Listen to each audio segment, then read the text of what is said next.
એટલે બોલો રાહુલ, આપણે કોઈ ટ્રેક્ટર હે ટેન્કર ને લખુભા જોડે બધું છે. લખુભા કે છે ક્યાં લખુભા? આપણે પેલા નહીં રહેતા પેલા બોર ઉપર રહે. અરે પેલું હોમનું ખેતરમાં દેખાય ને બોર, ઈરા બોરે રે. હા તો કેટલા પૈસા કેટલા લે? પૈસા તો ભાઈ લે એમની રીતે. એમનું ટ્રેક્ટર એટલે આપણને જો હું જાઉં તાર ભાઈ બરોબર પેલું ટ્રેક્ટર એટલે હું અપાઈ નાખું. આ લખુભાઈ એક તો પૈસા ઓછા લે તો સારી વાત. આપણે લખુભા જોડે જવું પડશે શેરા. લખુભા, હા લાલભા આવો, બેહો બેહો. આવો આવો બેહો. આમાં એક કોમ પડી તમારે. હા બોલો બોલો. 5 વીઘા જમીન શેરવાની. હા તો ખેવી નાખે પૈસા. જો વીઘે 300 રૂપિયા ચાલે. 5 વીઘાના 1500 રૂપિયા થાય. ઓકે ઓછા થાય તમારા જી આપો સમજીને આપી દેજો. આવો તાન શેરમાં આવો તાન. કલતે બલતે જે લેવા દે મને કમ્પ્લેન છે ને. આવા બવા તો હે કમ્પ્લેન આવા તો ફૂલ હોય એટલે ચક ફૂટી જાય તો જવા દે યાર. કોઈ બીજા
દેખાતું નહીં તમને.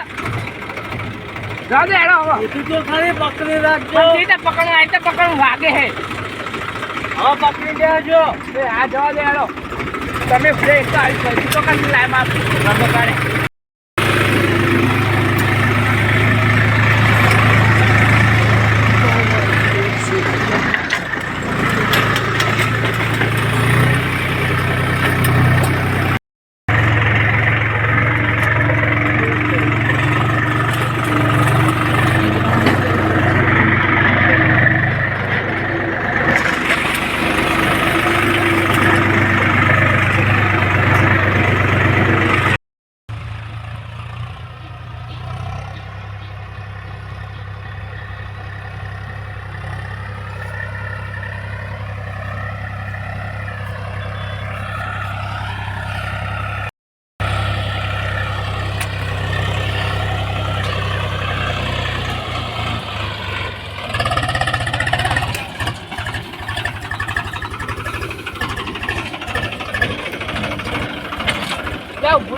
હાલ રાની લે તમે ઊભું રાખ્યો જોઈ લો બરાબર હે ને કમ્પ્લીટ હે ને કમ્પ્લીટ જ છે આપણા જોવો તો ખરી તમે જબરી શેરી હો રે ને હા ચાલો ચાલુ કરો ફટાફટ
રાહુલભાઈ પૈસાનો પૈસા આપણે ચોપડીમાં લખી દો ચોપડો નહીં લાગતા તમે ચોપડો ચોપો તો રાખું પણ આ ખવડાવવાનું ખવડાવવાનું ના કહેવાય પીવાનું ખવડાવવું પડે આ તો મારી જાન હે લખી તો નહીં જાય સવરાજ લખી સવરાજ મારે ખવડાવવું પડે એ તો આપણે ખાતામાં લખી દો ખાલી ચોપડો લઈને જાઉં ને તે કેટલા લેવા નીકળે 4-5 લાખ આમ ભાઈ હોજે પકડાઈ દેજો હમણાં હોજે પકડાઈ